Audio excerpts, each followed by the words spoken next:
আসসালামু আলাইকুম। আমরা তো বদর যুদ্ধের ঘটনা কম বেশি জানি। এখন আমি যে ঘটনাটা বলবো, এই ঘটনা একটু আমরা বেশিরভাগ মানুষই ওইভাবে জানা নাই।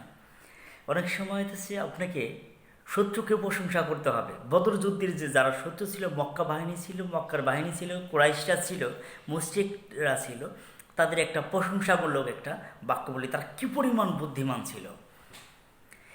বদর যুদ্ধে দেখা যেতেছে যে হযরত মুহাম্মদ সাল্লাল্লাহু আলাইহি সাল্লামের নেতৃত্বে মক্কা থেকে যখন একটা বাহিনী বের হয়ে আসলো, তখন তারা কল্পনাও করতে পারে নাই যে বিশাল একটা বাহিনীর সম্মুখীন তারা হবে।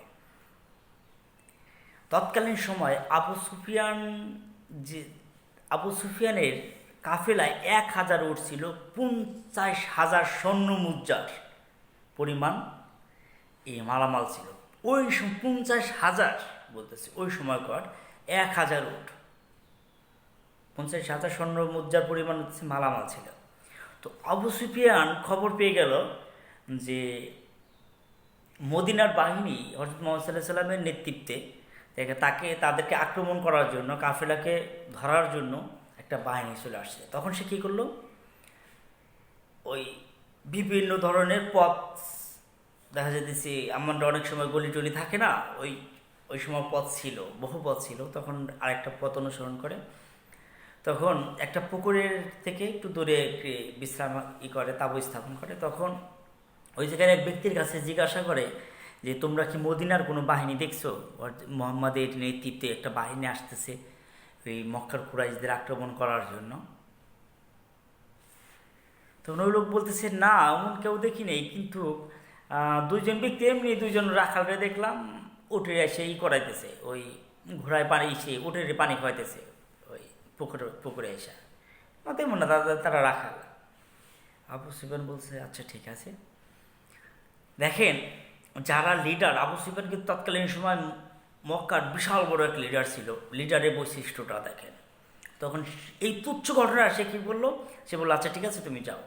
তখন সে ওই পুকুরের পাশে, যেখানে জলাধার ছিল, জলাধারের পাশে যাইরে ওই ঘোড়ার যে খুর, বিভিন্ন ঘোড়া না, উটের খুরগুলো পরীক্ষা করতেছিল, বিভিন্ন জিনিস দেখতেছিল, কোথায় ঢাল ভাঙা, কয়জন আসছিল, পর্যবেক্ষণ করতেছিল। তখন সে ওই উটের লাদি দেখতে পায়, উটের যে গোবর আছে সেই গোবর দেখতে পায়। তখন সে কী করলো, গোবর ভাঙলো।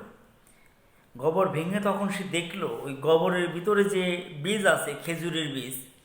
তখন সে বীজ দেখে পরীক্ষা করে দেখলো যে এই বীজটা হইতেছে মদিনার, এই খেজুরটা মদিনার খেজুর। তখন সে নিশ্চিত হলো আশেপাশে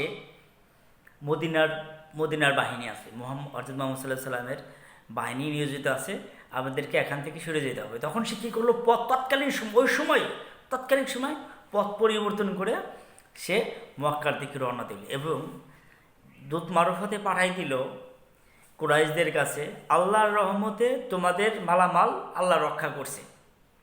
দেখেন, ওরাও আল্লাহকে মানতো, কিন্তু সমস্যা ছিল হইতেছে, আল্লাহকে মানতো, ওরা মনে করতো যে ওই কোনো মাধ্যম ছাড়া আল্লাহকে পাওয়া যাবে না, মাধ্যম লাগবে। বিভিন্ন ধরনের লাত, উজ্জা, বিভিন্ন ধরনের মূর্তি, এগুলো ছাড়া আল্লাহকে পাওয়া যাবে না।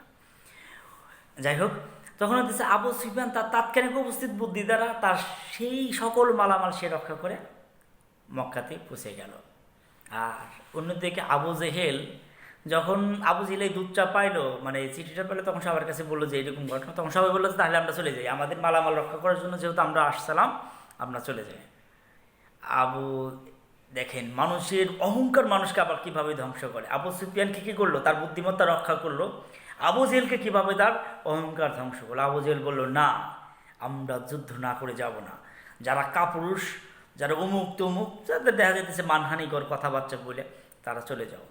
মক্কার কুরাইশ বেশিরভাগ নেতা বলতেছে, না, আমরা কাদের সাথে যুদ্ধ করবো, এটা তো সবাই আমাদের আপনজন, আমাদের ছেলে, আমাদের ভাই, আমাদের ভাতিজা।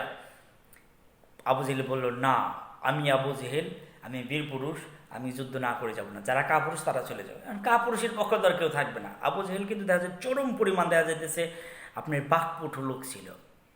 তার সেই বাকপটুতা, তার সেই অহংকার বদরে যদি তাদেরকে চরমভাবে বিপর্যয় করে, চরমভাবে লাঞ্ছিত করে। ধন্যবাদ। একদিকে দেখা যেতেছে হোক সহ্য, কিন্তু তাদের বুদ্ধিমত্তার প্রশংসা করতে হয়, যেটা আবু সুফিয়ানের ওই সময় সে বুদ্ধিমত্তার পরিচয় দিয়ে তার কাফেলাকে রক্ষা করে। ধন্যবাদ সবাইকে। আসসালামু আলাইকুম।